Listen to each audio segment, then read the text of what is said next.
joining us. I know this is the last session before lunch, so we'll try and keep it very, very concise.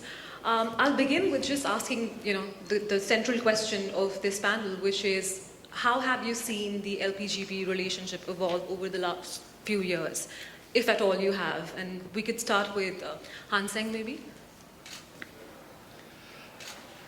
I think my view is, or maybe I should give a quick introduction. You caught me by surprise there. Just a quick introduction, and the idea so that you understand our perspective of things and why we take a certain view. I'm with UOB Alternative Investment Management. We are the alternative investment funds platform of the United Overseas Bank Group. As a group, we have been investing in Asian private equity since 1988 on behalf of our own balance sheet, and from 2006 on behalf of our clients. To date, we have invested in more than 100 funds globally, about 1.2 billion in initial commitments, and since 2002, our focus has been investing in funds in Asia. As a bank, we have also been involved in the private equity space, private equity ecosystem in a number of ways. We have entities that do venture debt financing, equity capital financing, crowdsourcing platforms, and also very actively involved in the digital space. What has changed and what hasn't changed? I think, let me touch on what hasn't changed. I think what hasn't changed remains that talent is scarce in Asia. GPs that can generate good performance continue to be scarce. And therefore, it is, when you seek it, then the balance of power continue to be in that point. What seems to be new is there seem to be quite a lot of new managers coming on. I think there are a lot of new opportunities coming in Southeast Asia, apparently in the technology space. And with that, there is a whole new generation of new GPs that are coming up. And these new GPs are relatively inexperienced. A lot of them have a technology background. They don't really have a financial background. So there is a chance for a more collaborative relationship for us as LPs to work with these GPs to help and guide them in terms of putting together loans in a way, the terms and the fund in a way that makes sense for the longer term. So I'm Wai-san, I'm the founder of Novatelis Capital Partners. We're a lower middle market industrial technology, primarily control and buyout fund. Started in 2011, we're investing out of our second fund. In terms, I'll just briefly answer because of shorter time. I think the one dynamic's changed, obviously, is co-investment. I think we'll talk about that. A lot of funds right now are set up for co-investment. And in terms of what we do, we actually have brought in a partner to actually run that process for us. But in Fund 1, we did not. It was more of an ad hoc. And now it's a formal process. Part of our terms with our investors include co-investment. And so I think that's going to continue going forward. Ellen? I'm Ellen. I work for Actis. Actis is an emerging market investor. We've been, together with its heritage as part of UK Commonwealth Development Corporation. It's been in the market for 70 years. So there's a lot of changes over a very long period of time. So we raised, since independent about 15 years ago, we raised 15 billion US dollar capital. We're investing in quite wide asset classes, energy, infrastructure, real estate, and private equity. So in terms of the LP-GP relationship, yes, it's definitely changing. We see a lot of large LPs actually coming into this market to take a GP role, start to look at some of the assets to invest directly. But on the other hand, they also work with GPs to explore different kind of opportunities. So sometimes they are GP, sometimes they are LP. It's a very interesting marketplace. We like competition, we like liquidity, we like a very healthy kind of ecosystem setting up in this region. So yeah, that's an interesting. And Dave? Hi, I'm Dave Richards. I'm a co-founder managing partner at Capri Ventures. We're a global emerging market venture capital and private equity platform. We focus on early growth opportunities, equity linked across South and Southeast Asia, Latin America, and Africa. One of the big changes that we're seeing as we talk to a lot of LPs and we talk to a lot of GPs, we kind of work on both sides, is that we're seeing the emergence in emerging markets of venture capital. Of course, China, it's been going longer, India a little bit less, but a little bit further along, but in Southeast Asia and a lot of other markets, it's very new. And to LPs, a lot of LPs actually have a previous investment policy. They don't invest in venture capital. Now some of them are thinking, oh, there is an opportunity to invest in venture capital, especially in emerging markets where there's some interesting new growth. And so this leads to all sorts of new conversations around terms and expectations and risk-taking and portfolios and these kind of things. So we're seeing a lot of conversations, and a lot of their mindset comes from private equity investing. And that's the default when they look at venture capital. Isn't this just sort of scaled down private equity? And the answer is, well, no, it's more complicated. So that actually leads to a lot of conversations.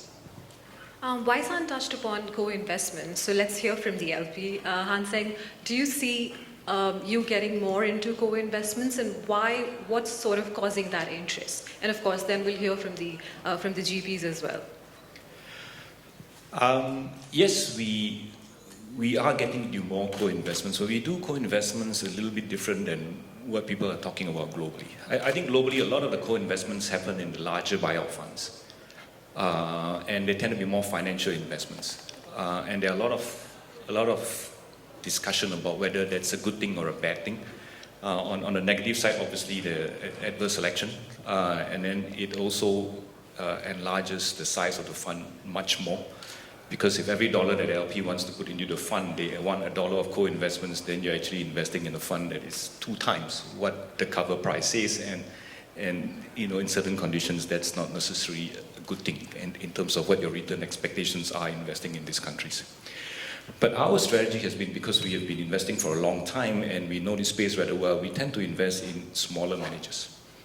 And when we invest in these smaller managers, we find that it's an interesting opportunity to generate first-thing returns and to mitigate risk in a co-investment program. On a returns perspective, these are small funds. And if they happen to be very lucky and they invest in a grab very early on, there are multiple rounds of investments.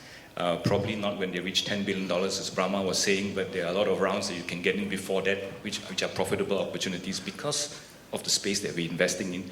And the GPs see us as being helpful to what they do. Right? So we can get in at the first round, or we can do subsequent round, and we can be very helpful in terms of working with the LPs. The second thing is what we see is when many of these small companies, when they grow, they need support beyond just money. And this is where they find investors at large local institutions with relationships and businesses, and also the family offices relationship, very helpful to what they want to do. So we find that number one, we can provide them with the resources that they need and complement what the GP is doing. And number two, also on resources and financing. On the risk mitigation as well, we find that, well, these are small. So it tends to be that when they ask for our money, it's not that they are seeking especially large deal to accommodate us, but typically in the first round, it doesn't have to be a very big deal, and we can come in and we can be helpful in taking a more meaningful stake and therefore consolidate control in some sense. And in subsequent round, anyway, the managers themselves have pro rata share that they sometimes cannot get it. So we look at these opportunities with a view of, one, profitability, but second thing, avoiding the risk that we know exists, but it's very difficult for us to avoid. So we just try to structure it in a way that makes a lot of sense for us. Well, I think it's an undeniable long-term trend. And the basics is economics, kind of averaging down your cost. But we welcome that because it allows us to have a much more extended relationship building with our LPs. Every firm has their own strategy. At the end of the day, I think, our view is that getting towards a semi-permanent capital structure is great because our style of investing is to build to last. We actually we take very little leverage on our companies and we build them for the long term.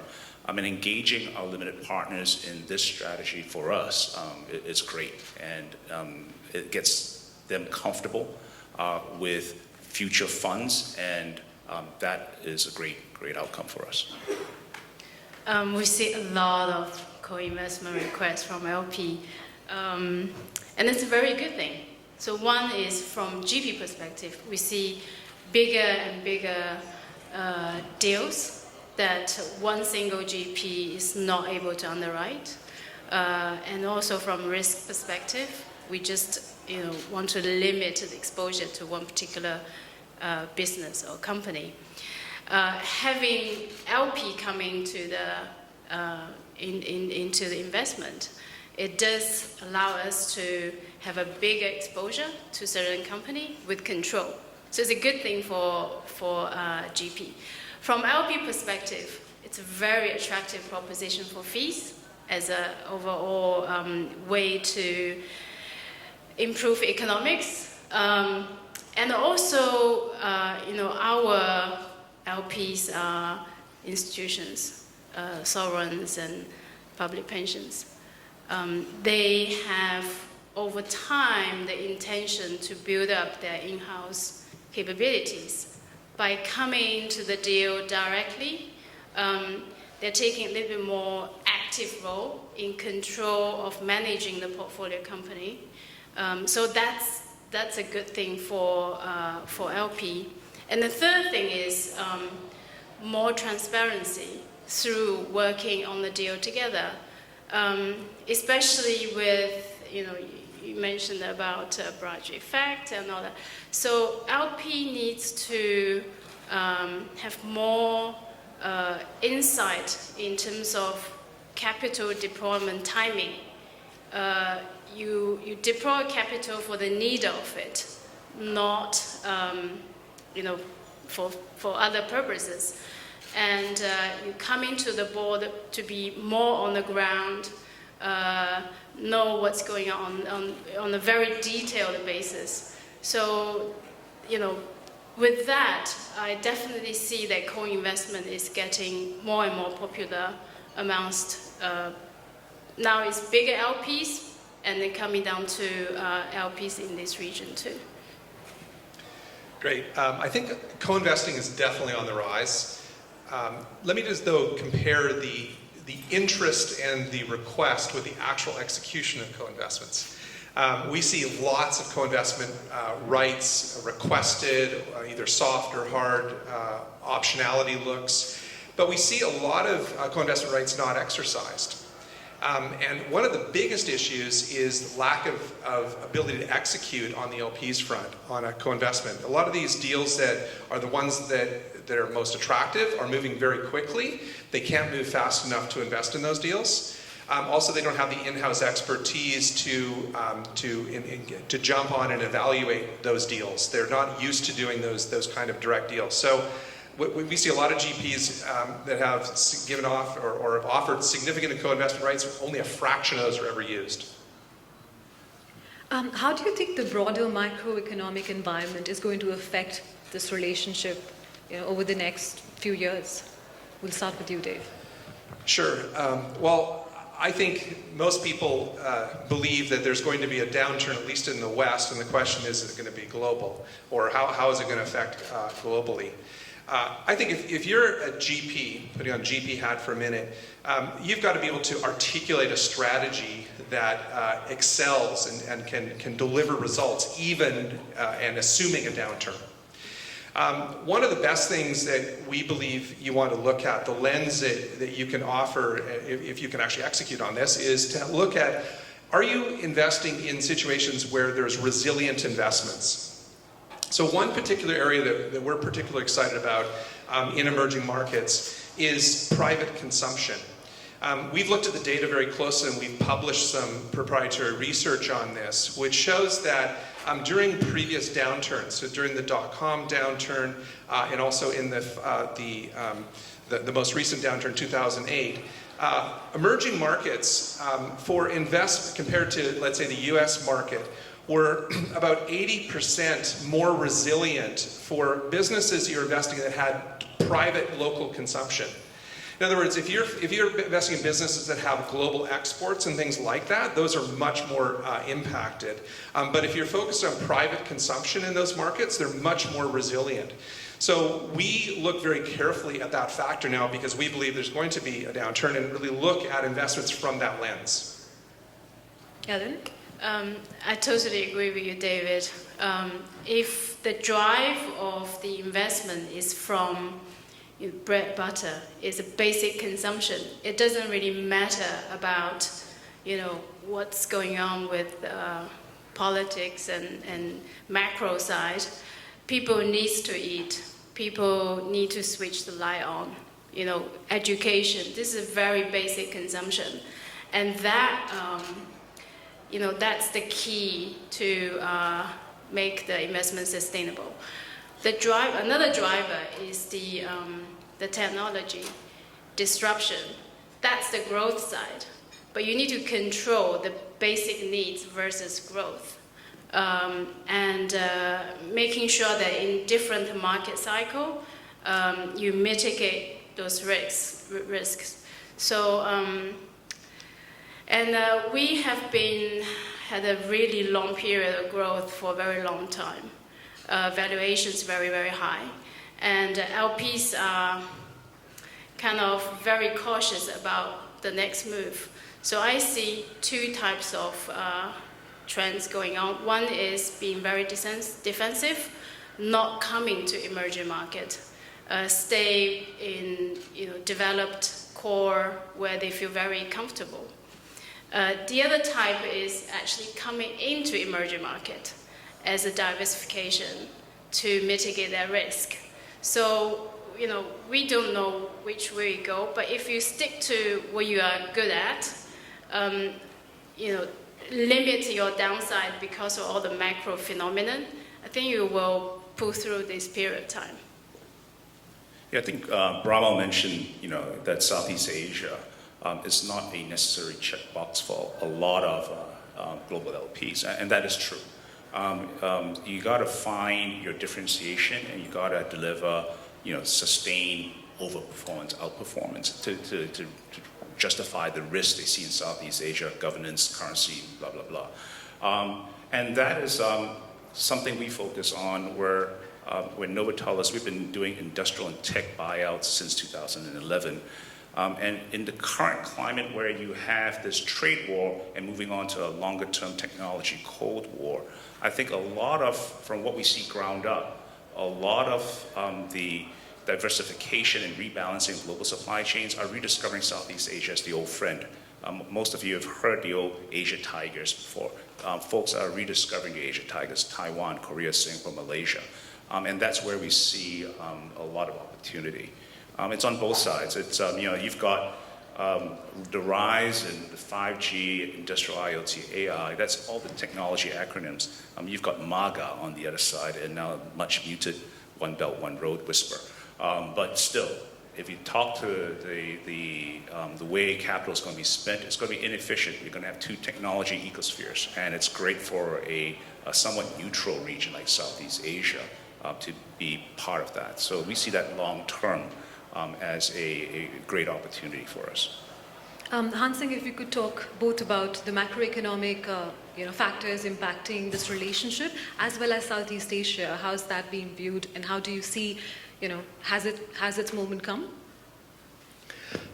I think if you invest in emerging markets and expect that there will be no down cycles, then probably you shouldn't be investing in emerging markets or Southeast Asia.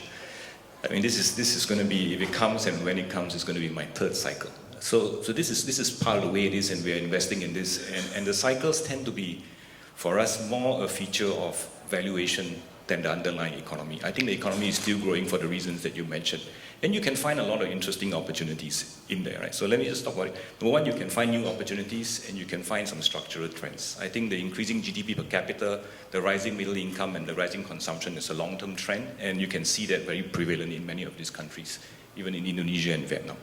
I think the disruption and the opportunities that come from technology leading to lower cost of distribution, lower cost of manufacturing, you take away the cost of rental. can allow prices to drop quite significantly and therefore address a larger population in Asia, I think that's a trend that's going to continue. I think China having to increase outbound investments through the Belt and Road initiatives, improving the infrastructure and therefore facilitating the growth of the economy, I think that will continue. And I think this geopolitical uncertainty necessitating a realignment or reconfiguration of global supply chain will continue. So some of these themes will create opportunities for you to invest. And some of these economies are actually quite large, right? Indonesia and Vietnam are large economies on their own and not so much dependent on export orientation. So some of these are themes that you can go into, right? But ultimately, there is no substitute for looking for managers who are able to identify good and strong companies. And because good and strong companies, ultimately, there will be bias. And another very interesting development is that the growth of all these huge mega funds in Asia. They're going to have to spend their money at some point in time and they're going to have to buy good businesses. So if you have a good businesses, you can sell to the stock markets. They may be closed for a while, but they never close forever. You can sell to strategics who will have to do M&A in order to grow if their core business cannot grow organically. And the third thing, there are all these big funds which are being raised that have to spend their money at some point in time during the investment period. So there are a lot of positive around that. But I think the one point I want to make that's probably interesting to understand is this is a long-term asset class. And it is important to take a long-term view of things and keep in mind the cycles. But more importantly is diversification and constantly allocating money. I think when I invested, I found some of the best times to really invest, especially in emerging markets, is when valuation fully collapsed. Right? But that's also the time when people don't want to invest. So I welcome opportunities when valuation collapse because within the backdrop of the growth, this is a great time to invest, right? And they give you once every 10 years. So if you have a 10-year fund, somewhere in 10 years, someone will give you the opportunity to put money in at a very good valuation, and that will drive the outsized return. And if you look at diversification and impact, I spent a bit of time looking at some of the returns from the Cambridge indices, and it surprised me when I looked at the pool returns for Asia Pacific emerging, because I never saw a single negative vintage. So actually, if you think about it, right, in the last 17 years, not a single negative vintage. Now, there could be a data problem, but the reality is if you diversify enough and you have a longer term view of things and you'll be sufficiently disciplined, then you can actually generate a decent return from this asset class over longer term. I would like to ask the GPs about the difference that you've seen working with LPs in Asia and rest of the world. And Ellen, maybe you could go first. Okay, sure. I cover LPs in the region, and my colleagues in the US and Europe, they cover different. So interestingly, we were in Mumbai last week, the three girls have a little offsite. So we talked about LP and how we can work together. So Asian LP have a huge bias towards Western market, US and Europe, rather than home country. I think that's because the view is that developed markets are more safer, much safer than emerging. And number two is there's always a concern about political stability and policy change. So even the Asian LPs, they still prefer to invest in the West world. And number two is there are a lot of Asian funds. They are still quite young compared to US funds and Europe. But they grow really fast. So they don't have that long period of investment experience, but the growth is much faster because of the contribution, the population, and so over a very short period of time, they build the big assets. And that forced them to invest in different asset classes, including those that they feel uncomfortable with. So there are a lot of education, not only educating the team, but educating the boards, educating, the fiduciary parties, a lot of preparation for them to embrace new asset class. Asian LPs are really cautious about risk. So a lot of reporting, a lot of very detailed scrutinizing into every single, activities, investment we make. And that's also a journey into, more and more mature state in terms of appreciating the asset classes that never. And from GP side, because of that demand, we're actually thinking about, building up a very comprehensive in-house infrastructure to create that kind of support requirements and to automate some of the activities along that process and adding people. So the cost of running, a GP operation actually increasing. But on the other hand, we have to kind of be very innovative and try to minimize, the cost and automate some of the process. Dave, why don't you take that and maybe briefly touch upon the Abraj effect as well? Abraj effect, yes. So I agree with Ellen. Actually, interestingly, both U.S. investors and Asian investors both want to invest in the U.S. And it's interesting, one of the big challenges we have in raising capital in the U.S., even though I'm based in the U.S., we do raise a fair amount of our capital in the U.S., there's very little allocation for emerging markets in general.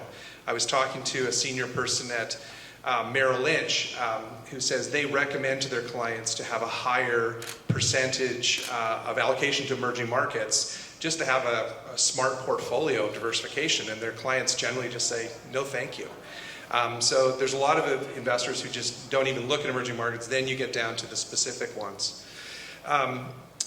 I would say, so another topic, the Abraj effect is a term that has actually started to come up in negotiations between GPs and LPs, where LPs are saying, hey, I want different terms in my agreement now. I want to protect against a situation like an Abraj effect in the future.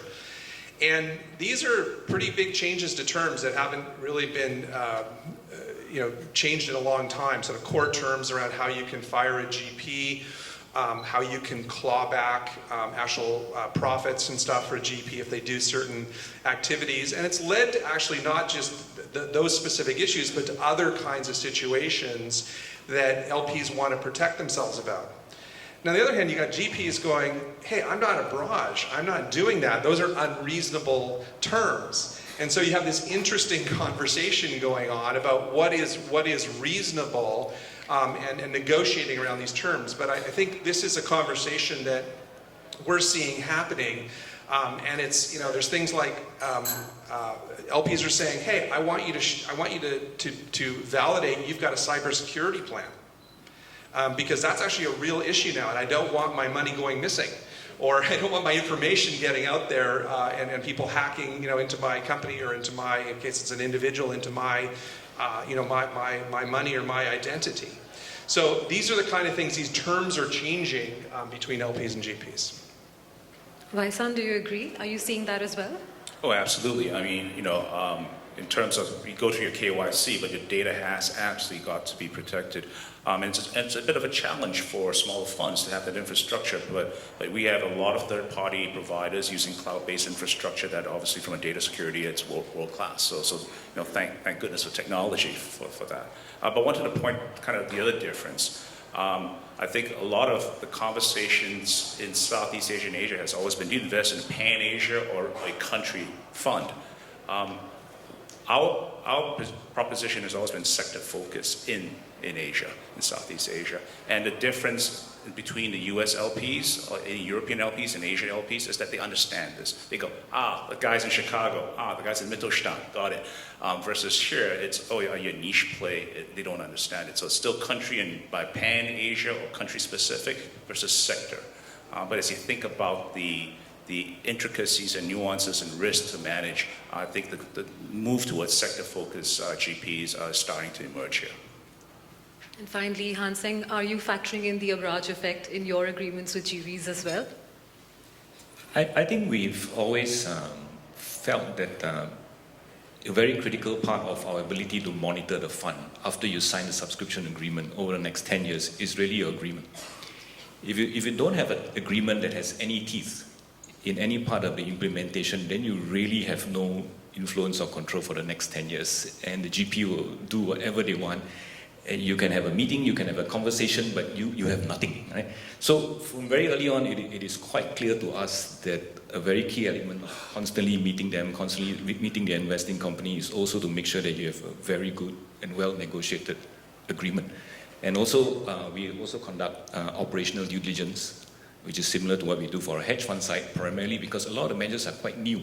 They are small, they are new, sometimes they don't really understand this. There's some guy with new tech idea and he wants to do a private equity firm, and we say, you know what, you need to have this kind of governance, this is how you set up. If you don't have a problem, or if you don't understand it, here, let me give you a sample of our manual and you just copy it and make sure you implement it, and we can help you to do that. So number one, we can help them on the governance side, the operations side, but more importantly on the agreement, especially with regards to where money can be transferred off on the governance side, on valuations. And the ability to remove the managers if they don't perform well, ideally no fault, if not fault. But and that even comes with issues of if you have terms in the agreement, then how are they implemented? Do you need the approvals? And with advisory board, then you've got to make sure that your advisory board are people who will show up and want to deal with problems and not just say, you know what, let's just write it off and don't show up. And then you can't get the votes, and then you're great, you have this thing, but you can't find all the advisory board members or the LPs that you need who will vote on that. So I think in that area we find that it is you have to spend quite a bit of time on as an LP to work with your funds in this area. All right, we're out of time. Thank you so much for all your insights. We'll just take a